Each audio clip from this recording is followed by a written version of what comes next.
তেলে গাইছ তো মই যে আপোনালোকে জানে কি মই এটা 40 ডে চ্যালেঞ্জ লৈছো আৰু মোৰ এই সৰু মোৰ বাৰীটোত মই শাক পাচলি কি লগাব পাৰে সেইটো বুলি কিনে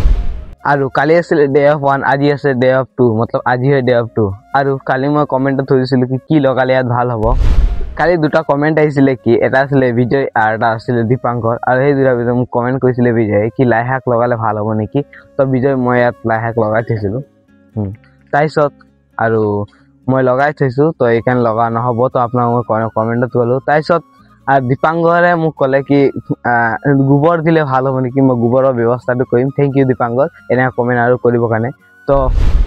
মই ডে অফ 1 দেখালো কি মই এইখিনি সাফা কৰিম বুলি কিনে তো আৰু মই কি মই আজি ডে অফ 2 মানে এইখিনি কি যোনখিনি জাবৰ আছে এইখিনি মই পেলাম বুলি কিনে ভাবিছো मतलब ভাবি না কৰিয়ে দিম তো বলা জলদি সে জলদি সাফা কৰি দিও আৰু কেনেকে ললে কেনেকে নাই তোমালোকে এটা কমেন্টত জনাবা ওকে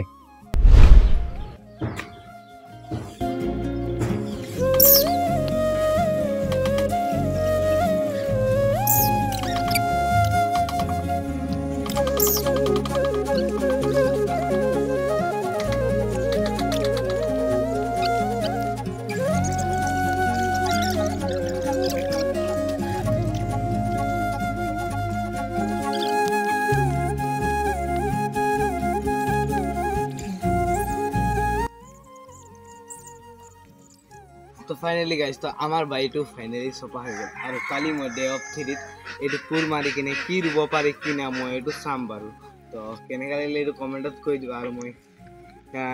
কি দিলে এটা মানে এডভাইস দিব আৰু কেনেকা হ'ব কেনেকা নাই মানে ভাল হ'ব নাই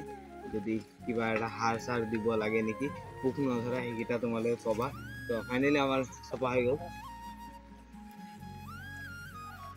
তো আপোনালোকে চালে এইটো চপা হৈ গ'ল তেনেহলে বলা ডে অফ 3 মিলছো আৰু এতিয়া বহুত বৰষুণ পৰিছে এইটো কাৰণে মই এটা সামৰণি মাৰিছো বাই বাই